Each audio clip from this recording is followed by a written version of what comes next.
how to use mindset to unlock inner wisdom. Hey, everybody. I have a great guest for us today. Her name is Karin Hill, and I'll tell you about her in a minute. So go get your coffee and your tea, sit back, and get ready to learn some really amazing things about your inner wisdom, about mindset, and how they come together for your own personal greatness. So I've met Karin recently through a really good friend of mine who's also been on the show before, Michelle Royal, she's amazing too. And so when we connected right away, I was like, oh man, Karin, you got to be on the show with me.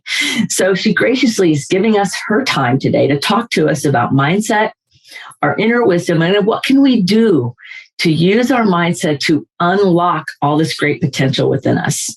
So Karin, welcome to the show. Thank you, Diane. It's a pleasure to be here. Well, I am so excited to have you here because being that I work with all gifted and talented people, and we're all kind of like, we're not even out of the box because there's no box to go with us. And mindset is such an important topic. And I think sometimes people even miss the fact that we have inner wisdom. So I just love the work you're doing, and I love the whole marriage of these two things. So I have lots of questions, believe me, lots of questions. And the first question is can you give us like a couple minute snapshot on your world and how you even started in the mindset arena? And then we're going to go from there, but like kind of give us a little backstory of who Karin is, like where you were raised, a little bit about you, but also like what interested you in mindset to start with? Okay. Yeah. It might take more than a couple minutes, but well, yeah, right. From Seattle, and I'm now living down in St. Pete, Florida. But my story and how I got interested in any of this and all of this is 8 years ago. I was happily married to my beautiful husband for 36 years.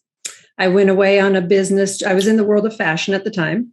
I went away on a business trip, and I was in Dallas, and I got a horrible phone call one night while I was there that my husband had been tragically killed. In fact, he'd been murdered.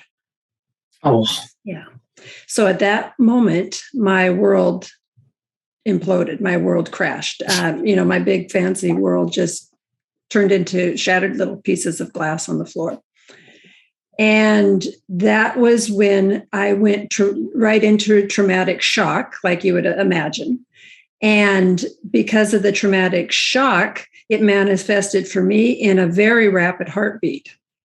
Wow. The fight or flight, because it was the fear of how he was killed and that type of thing. And this, and I had gone to the doctors. I had this rapid heartbeat of 150 to 200 beats a minute. That was how this stress and the anxiety and the fear had manifested in this fight or flight for me. And knew nothing about the nervous system, knew nothing about how to control our minds and, what's in our mind, all this type of thing, and how our minds and body are connected. And the Western doctors, which I love, if there's something wrong with me and I need to, be stitched up or in a car or whatever, right. But because something was in my mind, they weren't able to actually help me other than the SSRIs and the antidepressants and things like that. And they even had told me that because it was in my mind, that there wasn't anything physically they could do for me until, because of this rapid heartbeat that wasn't slowing down at all for months, that I would either go into AFib or have a stroke and then come back and then they could help me. And this is literally what they had told me. Oh, my word. Oh, my word. I know. Okay, go ahead. I'm sorry to interrupt you. But my God. Yeah. So it was a crash course into all of just having the fight or flight, the fear, all of this, the stress, the anxiety, everything that's going on. That was, one moment you're living your happy life and the next moment, you can't think straight because of all this and that rapid heartbeat, which again, you couldn't think straight. You can't eat, you can't sleep, you can't do anything like that. And so when the doctors really sent me home and had gotten to the place where there really literally was no hope. And this was months in, and I had developed PTSD, the post-traumatic stress because of this. And really, I was stuck in that loop, that loop that was playing how he was killed over and over, which is what PTSD is. It's just stuck on that one side of your brain, playing in that continuous loop, which was keeping me in this fear and keeping my heart rate going. And so it wasn't until about 4 months into this, and I had literally given up all hope of not getting out of this. And the thing is that it's interesting that when you get into this state, and pain and things like that are pretty similar, it almost becomes familiar to your body. Yes. You get used to it, and so you learn to live with it, basically. Even though it's uncomfortable, it becomes, in a weird way, almost comfortable. I call that familiar pain. It's like so familiar that we live with it and we don't even really realize how much the toll is of it because we've adjusted until it's gone. And then it's like, oh, wow. Yeah, exactly. Yeah. Oh, you're making total sense. Yeah. But I got lucky. I got really lucky. One night after I literally, no one was able to help me. And so I had, like I had mentioned, just pretty much given up any hope and just figured this is what it's going to be like. And once I have the stroke or the AFib, I can go back and the doctors can fix me. And I literally sat up in bed. It was 2:21. Looked at that back in the day, 8 years ago, there were the clocks on the side with the big red numbers on them, looked at the clock and sat up and remembered that I knew something called NLP, this neuro-linguistics programming, of how to change the horrible picture that was playing in my mind all the time and keeping me in the fear. It was an analogy a lot like if we've all had nightmares. And so you're safe in bed, but your mind is making your heart race and, you're in this fear, you're trapped inside and your body takes over. Even though you're laying in bed. And so I'm walking around and I'm totally fine. And people I look just like this, and there's nothing, they can see that there's nothing wrong with me. Yet I was trapped inside this. And so the NLP, I was able to take the horrible picture and change it for a good picture. And it was basically about a 20-minute process. And it was one of those things where, because it's in your imagination, everything that's going on in your mind is in your imagination. I had to go back into the imagination to fix it, right. And so I did this process, went back to sleep. And it was the first time in months that I didn't wake up and I wasn't checking my pulse rate and trying to live in that calming and centering and grounding myself to where I could doing breathing all the time to get my heart rate back to normal. It was over like that. And it was from that moment on, Diane, that I literally had to know what in the hell happened. How could I change this, calm my system down, have that immediate shift in this 20-minute little process, which it's almost kind of silly and it's almost childlike. It's that type of a thing, to where all these doctors in their, the white coats and their medicines and all this type of thing couldn't help me at all. And it was from that moment on that my journey actually began, because I had to know from there on everything I could about how this worked, how this happened. Having been in it and experienced it, is how could I do that through my mind, what they couldn't do? So I literally have spent the 8 years of my life, these past 8 years, studying everything I can get my hands on about neuroscience and epigenetics and quantum physics and metaphysics, everything, and, physics, energy, everything that I could. I went back and got certified. I had been certified, I should back up a little, and why I knew the NLP. 3 years prior to my husband being killed, my mom had developed cancer, and just out of the blue. And so, having lived in Seattle, there was a great, it was called Fred Hutchinson Cancer Research. And we had gone down there for her first appointment. I was with her, and she had to have an MRI. And she'd never had an MRI before. And so she started having claustrophobia. And we luckily had a little male nurse named Nurse Larry that talked to her for a few minutes. I mean, maybe 3 or 4 minutes. And I was standing there. Nothing was said that was strange or out of the normal. And all of a sudden she's laughing and she gets the MRI and she has no problem. The anxiety attack goes away. It calms her system down. And so when she got out of that, I said, I was with her. What did you do, Nurse Larry? What did you do to do this? And he said, it's something called NLP. And so I knew that she was going to have a long journey and probably anxiety was going to be part of it. So I went home and Googled NLP and signed myself up for a class. But the prerequisite to take the neurolinguistics program, the NLP course, was you had to become certified as a hypnotist. So I started my hypnosis training to be able to get my NLP certificate. And I only did the very basics because this was just something that I was going to be able to help my mom and do whatever Nurse Larry did, to calm her anxiety and her stress levels down on this journey. And then fast forward. So this was 3 years before my husband was killed. And it was literally about 4 months after I had taken the course and got certified that she went into remission and I didn't need to use this. And I literally almost forgot that I knew that, other than for the party tricks and things, the hypnosis or the fear of flying or fear of spiders and things like that. And so I didn't use it. My life really went back to normal at that moment. My mom was at okay. And we weren't going on the doctor visits. And so I went back into the world of fashion. And then fast forward again, these 3 years, and my husband was killed. And this is why I had forgotten when I was under the stress, because all the thinking part of your brain goes to the back part of your brain. So it can keep you in that fight or flight because you don't know if that proverbial tiger's chasing you and you don't need to think about anything. So I wasn't able to think straight is what I should say. And so until that time when I woke up in the middle of the night and remembered that I knew this. And that is how it kind of all ties together. Wow. How I even knew NLP, how I got myself out of the situation and got the stress levels, became an expert on the nervous system. And our mind is part of our nervous system.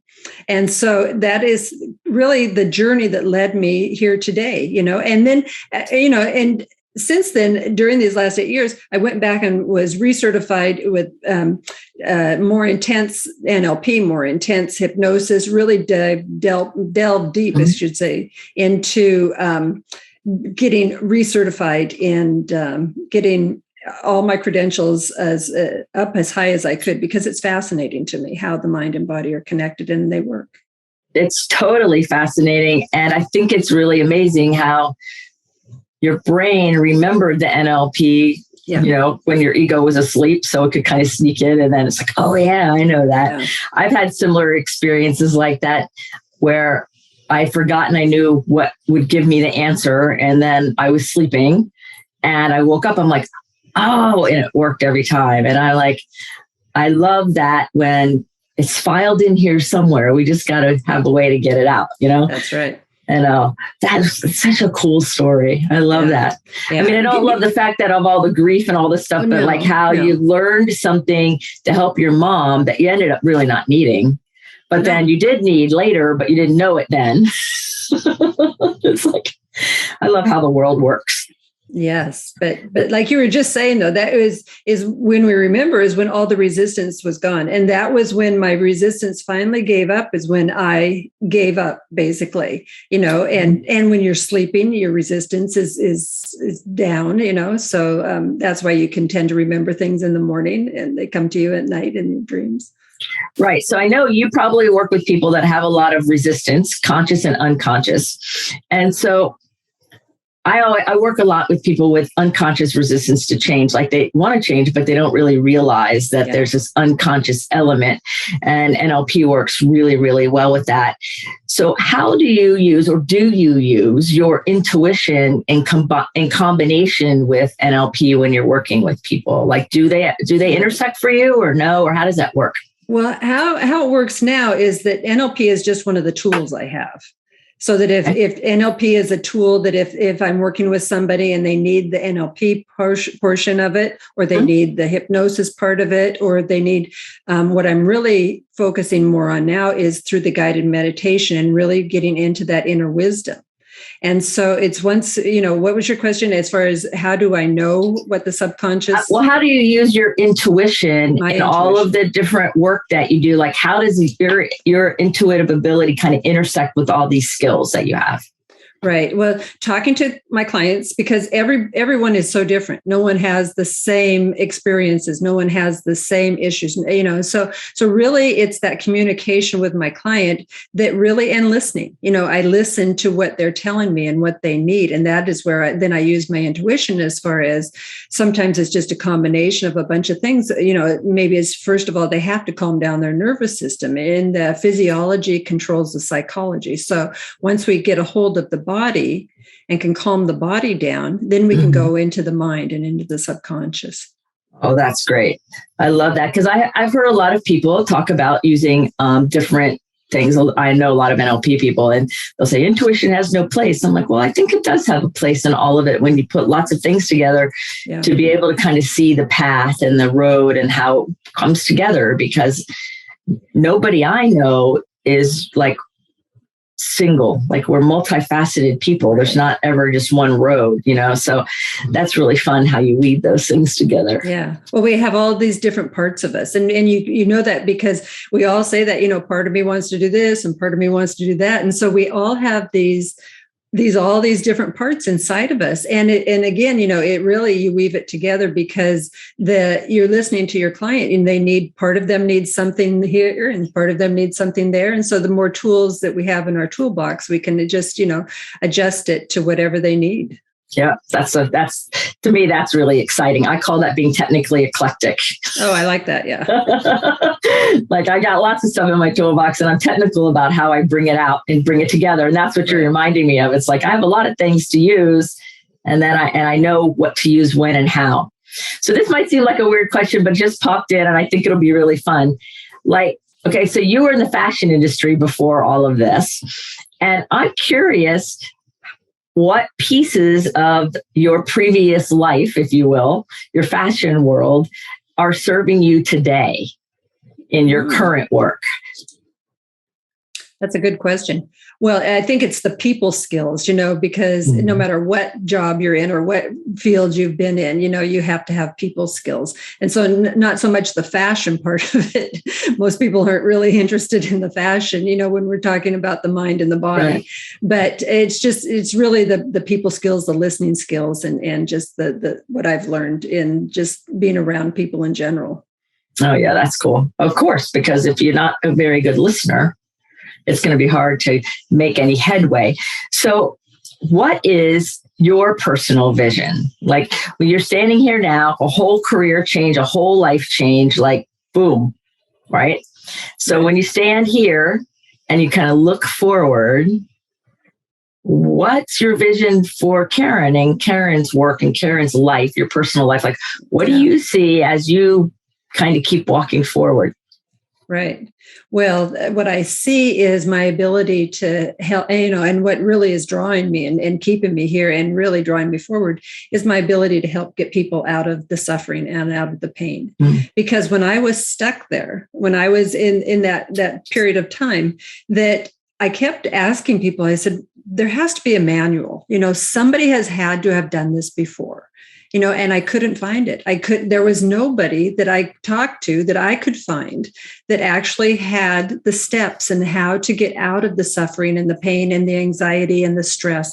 And stress, talk about being relative in today's world, through the pandemic we just lived in. And I don't know anybody that isn't under stress. In fact, stress is one of the leading things that people go to the doctors for are stress-related illnesses in some regard. It was the top 3. And I think they said by 2024, it will be the top reason people go to the doctor is it for a stress-related illness. And so when you think about that on a global structure, even, this is huge, to be able to help people get out of the stress. Because your nervous system, once you understand it, it's all about the stress and the anxiety and how to get out of that. And so my vision going forward is to help as many people as I can for myself, because what I truly believe is healed people heal people.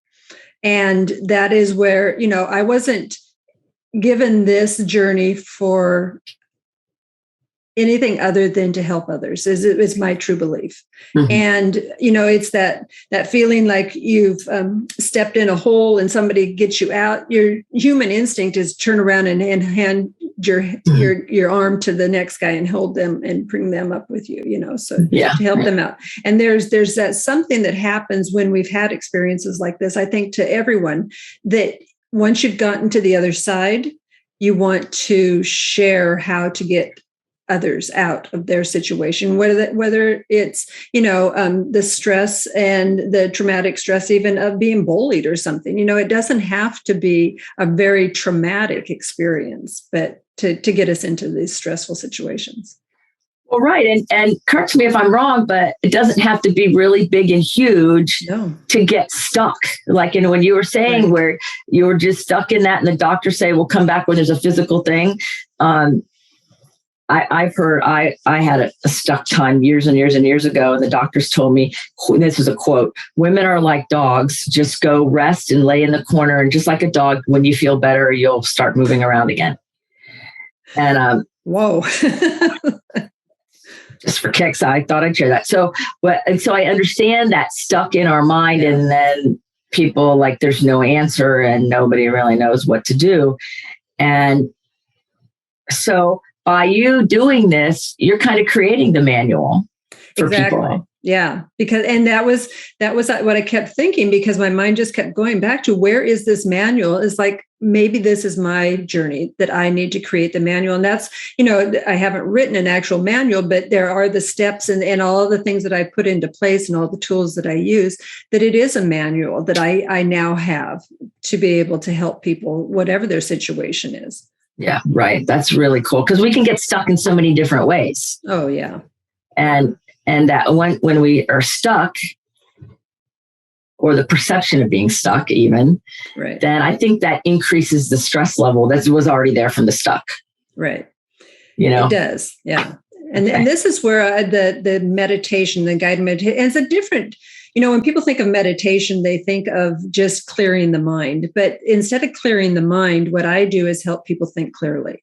And so really tapping into that inner wisdom, when you're able to think clearly, stop all that external chatter that's going on, and really get into that inner GPS that we all have, as far as when you talk about getting unstuck, is what do you really want to do? What's in your heart, Diane? What, it's that type of thing, not what I should do and people are telling me I should do, or this makes more sense.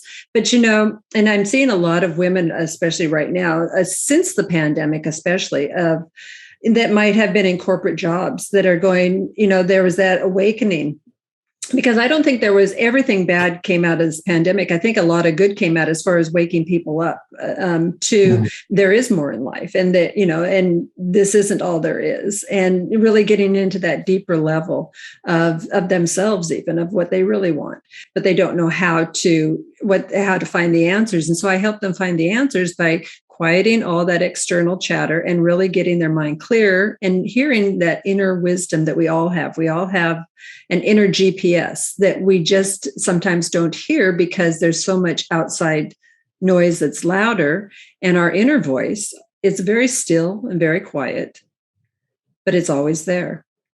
Right. Oh, yes. And when you get all that external static, I call it, then it's hard to hear your own inner wisdom. Yeah. And so the quieting and the stillness allows us to hear better. Yeah. Yeah. And I think that's really powerful. And I agree that there's so many things that are really coming out of this pandemic that are helping people like really move forward if they want to. And all of that. So if y'all are really loving what Karin has to say, like I am, then look in the show notes for her website and ways to contact her. And I'm sure that she would receive your comments and your emails with great enthusiasm. So if you're loving what she's saying, then let her know you heard her here and connect with her so that you can keep following and getting great information. Now, I have another question. I have lots of questions. They're popping in. Boom, boom, boom, boom. One of them is, and we're talking about mindset. And where do like emotions play into this? Like so many people think mindset is just about what we think. And I really believe emotions are the energy source that tell us we're alive, and they're so vital. So speak a little bit to how emotions and mindset and inner wisdom intersect. Like, how do they all go together? Right. Yeah, your emotions really are the key of your GPS. I mean, they're telling you what's going on. How are you feeling? Stop and ask yourself how you're feeling. What is that emotion that's coming up? And because our thoughts are creating our emotions, there are no thought police. It's easy to think of a better situation and get the momentum of a good thought, because we all have lots of different thoughts and experiences that we've always had. It's really just a matter a lot of times of getting into the mindset, and how you get in the mindset is by changing the thought. And it's thinking of something happy, thinking of a time that you've, maybe even in the future, because a lot of times we get stuck in the what if of everything that could go wrong, and we start and always forget about that what if things could go right. Or just, again, just the happy memories. To draw off one, you can actually change your mindset by just changing your thought, which will create the emotion. To think of a happier time, you become happy. And so it's so much more simple, but not always easy. Exactly. Than people realize. Like, they sometimes think, oh, it's going to be hard. Well, it's quite simple, but that doesn't make it easy. Simple and easy are not the same thing. And so can you think of somebody you've worked with maybe that really struggled with that resistance, even if they didn't know it? And give us a little glimpse into how that gets helped. How can you help somebody who's maybe more resistant than even they're aware of? Because I think that happens a lot. I think there's a lot of resistance. So give us a little glimpse into how you would approach that situation, or, use, client example without, of course, divulging who they were. But like, how does that work?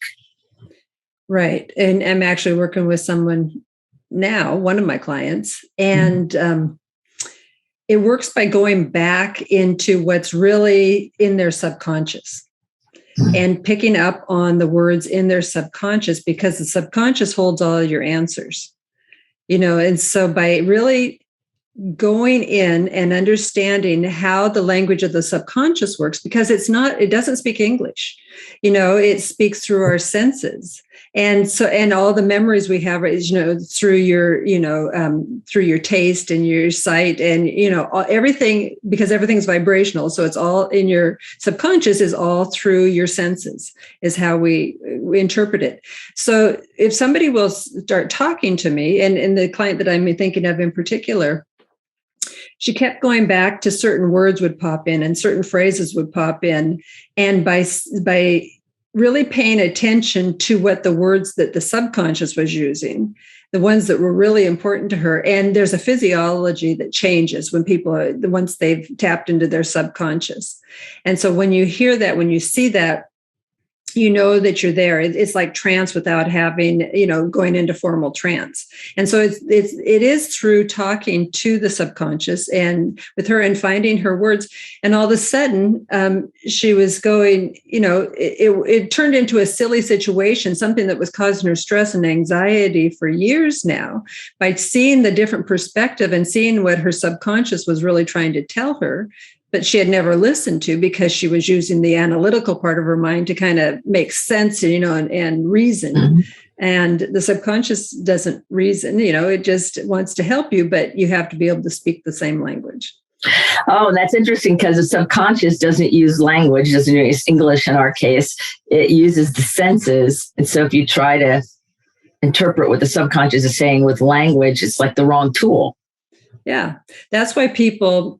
and I love affirmations, don't get me wrong, but sometimes affirmations aren't enough in self-help books and all. It's a huge industry, right? And the thing is, if it worked, we would fix ourselves. The thing that's interesting to me, Diane, is when a client comes to me and they present something, it's never what they think it is, because that is because they're thinking, it's in the front part of their mind, in their analytical reasoning part of your mind. But what really is the problem is in the subconscious, and it's always about getting down to that core issue. And, you think you're coming in because you have fear of public speaking or this or that. That's never what it is. That's never what it is. Because if you knew, especially, I'm sure the people you work with, your clients, your audience, very gifted people, talk about the smartest of the smart. If they knew what it was, they would have fixed it by now, right? Yes, I say that they all the don't time. know what it is. Right. If you knew the answer, you'd already fixed it. You wouldn't know me. That's right. Exactly. So, it kind of is really comes down to that. People don't realize they don't know what it is that is bothering them. They think they know what it is, but whatever they present with, to me, is never the problem. So you can just log in your mind with whatever they say, we know that's not it. So we can look anywhere else. Well, that you really have to go down. You have to get into the subconscious, and it will tell you what the real problem is. It could have happened when you were 4 years old, and it has nothing to do with public speaking. I mean, but you tie, every time we have an experience, especially a negative experience, it gets stronger in our minds, and so it's like a muscle we're building, and anything that's familiar and similar to that, will get stronger and stronger. So if it's a negative situation, for whatever reason, it will become very strong, and then it will present itself, whatever the fear is or whatever the problem is. But that's, like I say, smart people, especially if they knew what the problem was, they would have fixed it by now. So obviously they're not, it's not what they think it is. Right. That's really amazing. And so one of the emotions that I think derails people a lot is grief. Because it's such a conflicting, massive emotion, and God knows you've had your experience with it.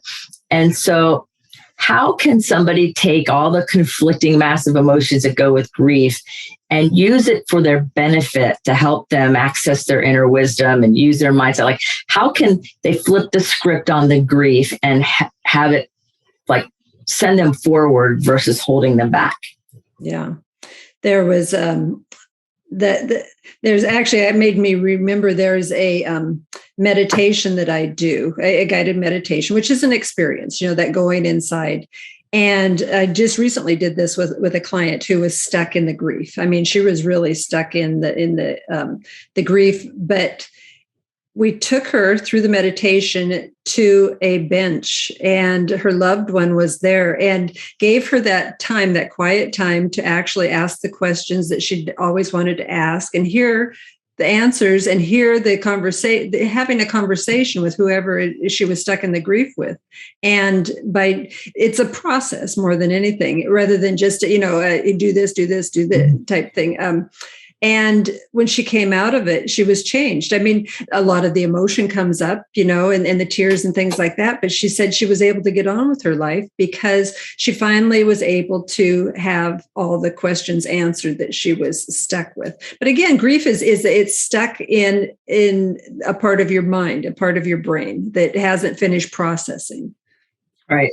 And that's the key, is when you can go deep into the subconscious, then you end up with not being stuck. And once you can free whatever's got that jam going, then that's the game changer. And I bet you, when you're working with somebody, you could hear that shift like that. Yeah. And shifts are interesting. Shifts are very, they were interesting to me. And it's the same with all my clients. It's like, sometimes when you've had maybe stubbed your toe and the pain of a stubbed toe and you can't think of anything else, it's just, but then about maybe an hour or so goes by and all of a sudden it's gone and you forgot, you can't even pull up that same pain. You can't remember it. It's just, when did it stop? Was there a moment that it stopped? There was a shift that just happened and no fireworks went off and nothing major happened. And that's the same thing that happens in our brain, in our mind. And even the clients that have PTSD that I work with, you're expecting something major, for that much pain and suffering. I've worked with people that have been stuck in PTSD for, 30 years. And once the shift happens, once your mind finishes processing, because when it's stuck in that one side of your brain playing on a loop over and over, obviously, there's left brain, right brain, but by getting it into that whole brain state, that it's not stuck there anymore. And it's just changed. And it, you can feel it. Most people start laughing because it's an interesting response to, it's like, And they will say to things like, well, I guess that really wasn't so bad, was it? And their family's going, 30 years we've spent, we've heard nothing about, you've been in this horrible pain. And pain is just like even a headache. You can't remember exactly what a headache feels like when it's gone. So even the other pains in your mind, the things that you're stuck in, the grief and all this type of thing, once it's gone, the emotion, the memory never goes away. The memory is always there, but we all have good memories and bad memories that we can pull up anytime we want, but we can put them away. But it's that emotional connection, that emotional hold that they have on us that is able, once they've gotten processed in the whole brain, the emotional hold is gone. Right. Yeah. And then the memory's there because it's an event, but it doesn't control us anymore. Correct. Yeah. The emotions don't control us. And that's when we're stuck someplace, it's the emotions that are controlling us. Mm-hmm. I totally relate to that. So where does spirituality come into play here? Like we're talking about inner wisdom. And for me, that's our spiritual essence, and then emotion and mindset. And like, where does our spiritual connection come into play? Yeah, because I think the spiritual connection is everything. I mean, that's the thing is, again, everything's vibrational and everything is really on that. Once you get onto that level of whatever that vibration is, because everything's energy.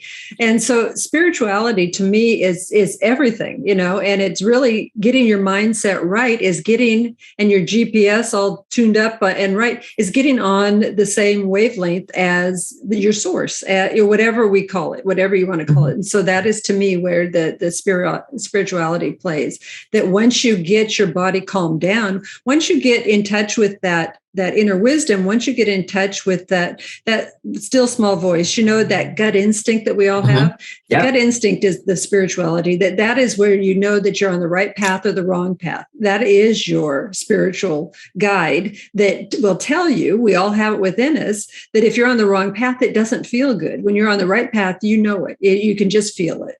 Yes. And like you said earlier, it doesn't use words, it's feeling and energy. And we know the difference when we're honest with ourselves, right? Between off course and on course, I think. Yeah. Totally. Oh, this is so cool. I'm having so much fun talking about all this stuff. And so another question or a thing I want to ask about is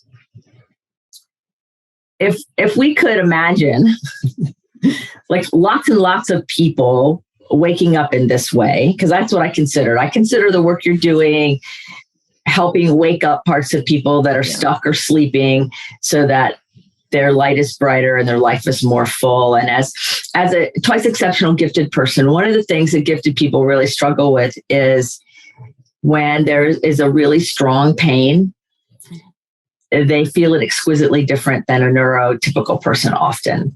So it's a real important idea to be able to start saying there is a way to get out of that exquisite hold that some pain can have on you, because it's a completely different experience as far as intensity and things. So this is, I think, very important. So if we could imagine, this is like a little fantasy question. If we could imagine like lots and lots of people waking up and unsticking these little pieces of themselves, which the work that you're doing is amazing and it's person by person. And so we can like fast forward. How do you think that would impact our culture? I think it would impact it hugely, because once we know, once we know the answers, once we know how to do this for ourselves, I'm just a guide. That's all my job is. I'm guiding people to where that they can learn how to guide themselves, basically. And once you know, you can teach your children. Once you can share, because once we have positive experiences in all our lives, what's the first thing we want to do? We want to share it. You found a good hairdresser. You found a good nail artist. You went to a good movie, went to a good restaurant. What's the first thing in human nature we want to do is share that.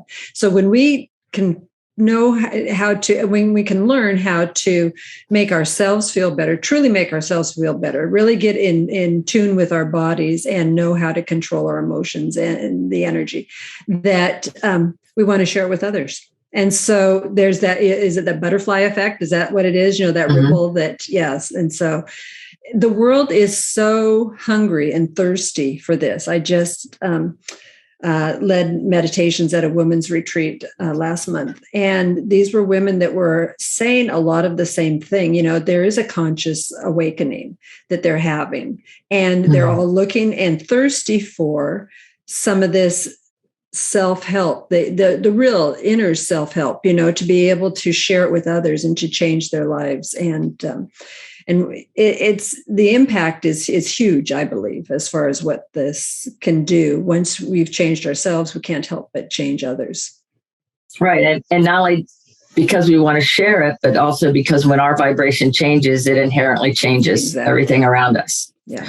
Right. Oh, that's wonderful. I was wondering, because I've been thinking about it a little bit and going, that would be, to me, that's a glorious vision, to have more and more people unstuck in the places that have really just been a problem.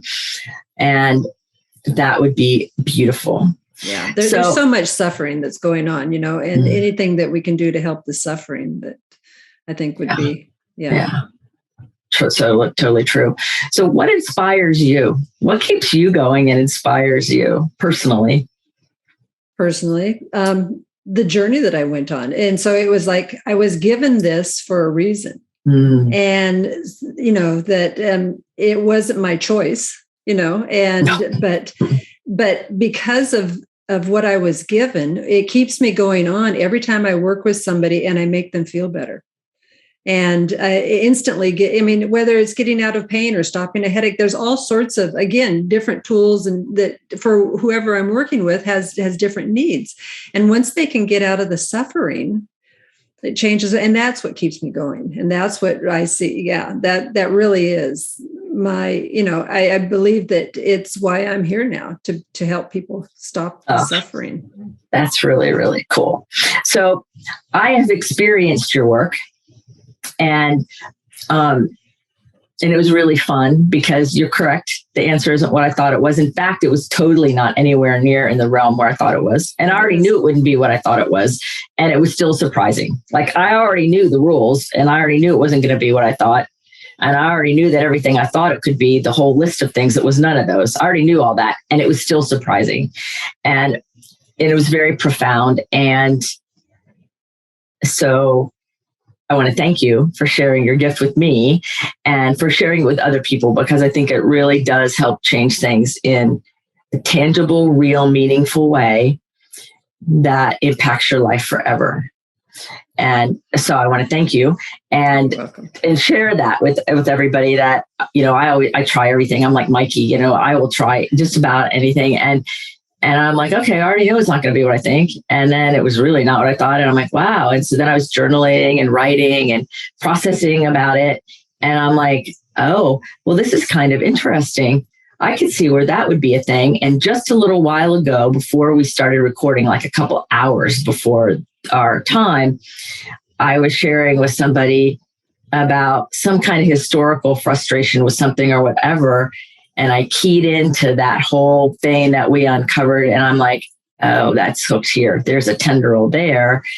And the moment, it's like the moment I could see in my mind's eye, the tendril, it all went away.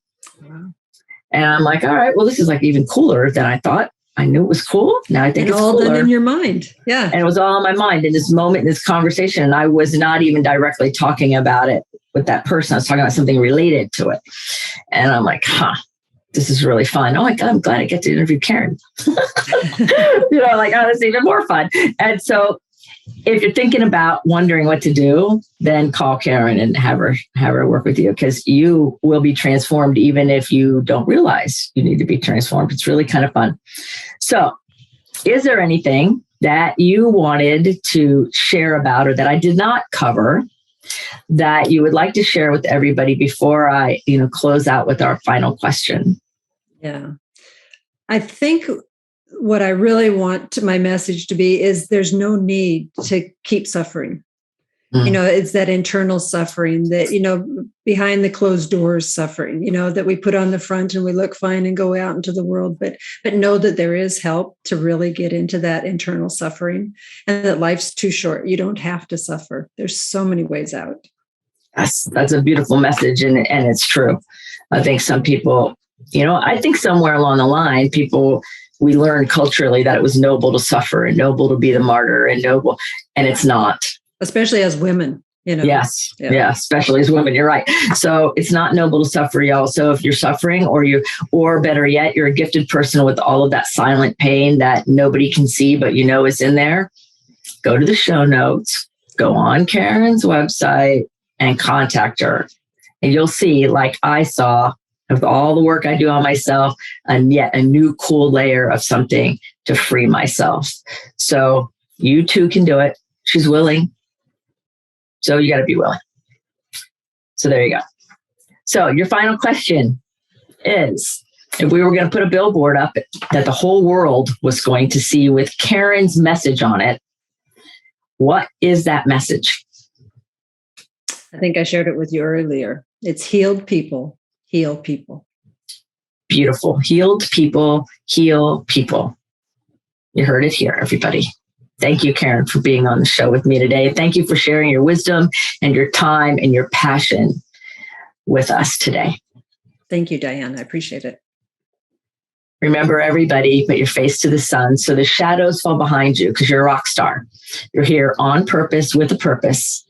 So this is your day to go out there and let your light shine even a bit brighter. And until the next episode of Someone Gets Me, be well.